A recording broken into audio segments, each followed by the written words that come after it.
Bonjour les amis, bienvenue pour cette nouvelle vidéo. J'espère que vous portez bien. Moi, je me porte super bien. Pour ceux qui ne me connaissent pas, moi, je m'appelle Saoud Farouk et je vous aide à réussir votre procédure confiance de A à Z. Alors, dans cette vidéo, nous allons voir les cas dans lesquels les universités peuvent modifier leur réponse, donc que ce soit un refus ou une admission.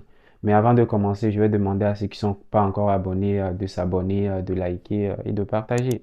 Allez, c'est parti.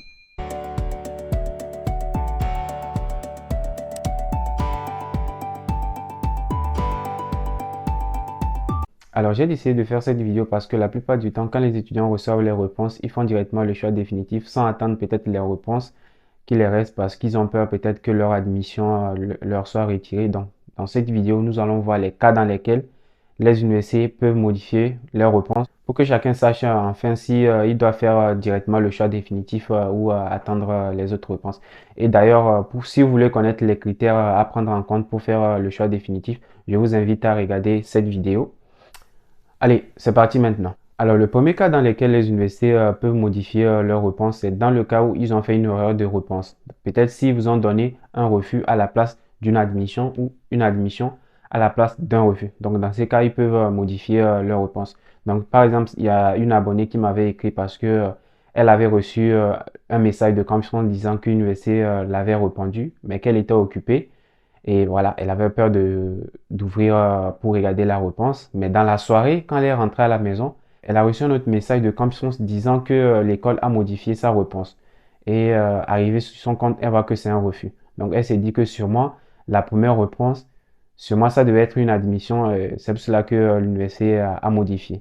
Donc ça peut arriver que l'université modifie sa réponse si elle a commis une erreur. Donc je l'ai quand même conseillé d'envoyer un message à l'université pour leur affirmer son intérêt pour la formation et de manifester son mécontentement par rapport au changement de leur décision en disant aussi qu'elle était déjà prête à faire le choix définitif et elle a constaté que l'université a retiré son admission. Maintenant, le deuxième cas dans lequel l'université peut modifier sa réponse, c'est dans le cas d'un recours gracieux. Donc, pour ceux qui savent pas, un recours gracieux, c'est un message qu'on envoie aux universités pour leur demander de réétudier votre dossier si jamais vous avez un refus et que vous jugez que l'université sûrement s'est trompée par rapport au motif de refus. Peut-être si l'université vous dit que vous avez un niveau insuffisant et que vous jugez que vous avez le niveau, vous avez bien vérifié les prérequis, etc. Soit peut-être si l'université dit que vous avez un projet incohérent. Donc, dans ce cas aussi, vous pouvez rédiger la lettre de recours gracieux pour mieux expliquer votre projet d'études et votre projet professionnel. Donc, pour en savoir plus sur les recours gracieux, je vous invite à regarder les vidéos sur les recours gracieux. Donc, il y a 3 vidéos sur les recours gracieux. Donc, si vous faites un recours gracieux et que votre recours gracieux arrive à convaincre l'université en question, elle peut décider de modifier sa réponse. Donc, si elle vous avait donné un refus, elle peut modifier sa réponse par une acceptation. Mais il faut savoir que les recours gracieux, ça marche très très rarement. Mais si vous avez des refus, n'hésitez pas quand même à faire des recours gracieux. On ne sait jamais, peut-être que ça peut marcher pour vous. Le troisième cas dans lequel l'université peut modifier sa réponse, c'est dans le cas d'une réorientation. Donc, l'université peut vous donner un refus avec une proposition de réorientation.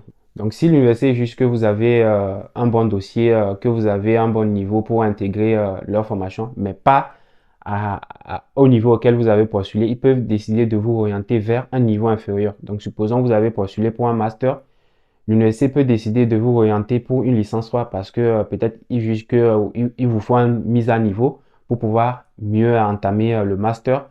Soit peut-être dans votre formation, vous n'avez pas eu à faire certaines matières, donc ils vont vous orienter vers un niveau inférieur pour que vous puissiez avoir ces connaissances et mieux réussir dans votre parcours.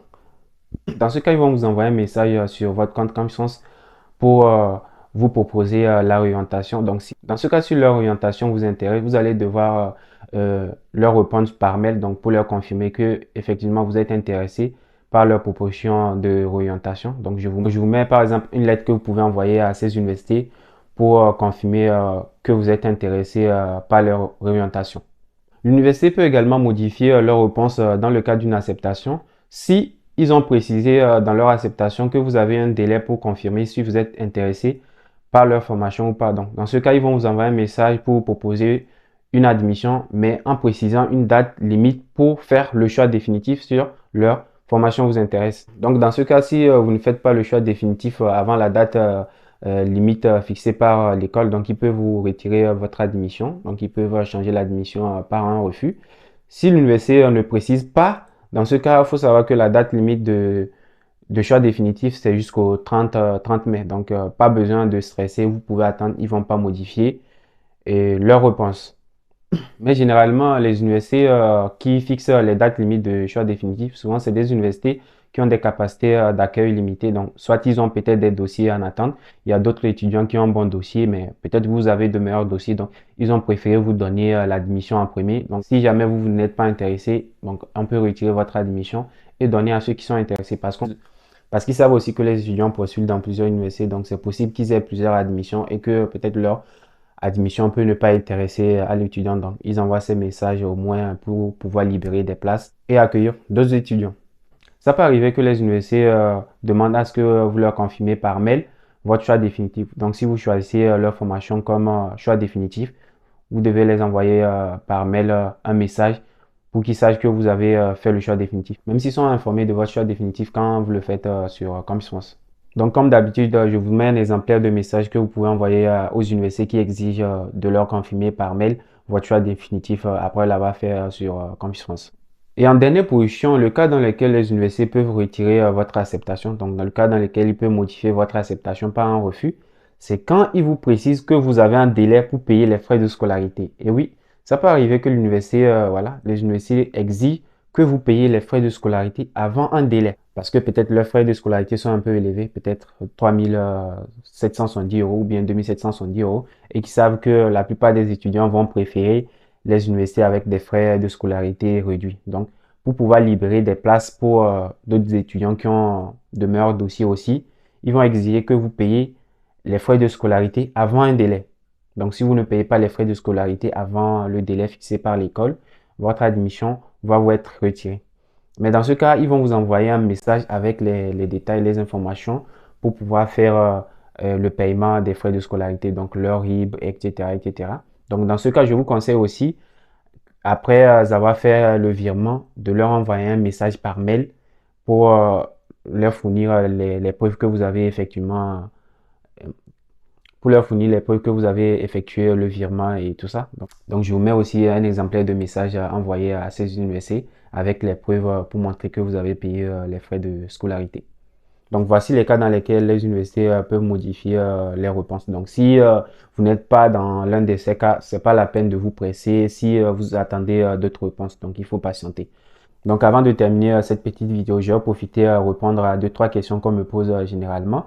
Donc, je reçois des fois des messages disant l'université me dit qu'il va me reprendre en juin alors que la date limite de choix définitif, c'est le 30 mai. Donc, ça peut arriver que les universités aient un délai qui dépasse la date limite de choix définitif. Donc, il n'y a pas de problème.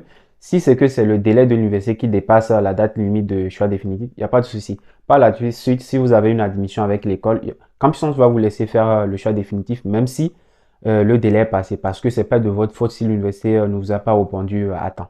Et aussi, le message aussi que j'avais reçu sur Instagram, c'est qu'une personne me demandait que, en fait, l'université l'a envoyé un message disant qu'ils vont lui répondre au plus grand tard 7 mois. Donc, il s'inquiétait parce qu'il s'est dit, mais 7 mois, comment est-ce qu'il va faire pour faire la demande de visa et être à temps pour les cours. Donc, il faut savoir que souvent, ces messages-là, c'est des messages qu'on envoie à tout le monde.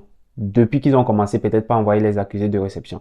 Donc, s'ils ont commencé par envoyer des accusés de réception en novembre et tout ça, donc c'est le même message qu'on vous envoie à tous. Donc, c'est pas parce que toi, on t'a envoyé le message en février ou en mars que cela veut dire que ils vont te répondre dans 7 mois. Donc, normalement, si tu comptes à partir de novembre jusqu'à peut-être avril, tu vas voir que ça dépasse largement 7 mois. En plus aussi, eux, ils savent très bien que après l'admission, vous avez des démarches à faire pour pouvoir faire la demande de visa.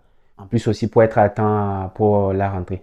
Cependant, s'ils vont vous répondre dans un délai de 7 mois, si peut-être ils vous ont envoyé l'accusé de réception, ben vous allez arriver tard après la rentrée et c'est pas logique. Donc, ils savent très bien, ils prennent en compte ça.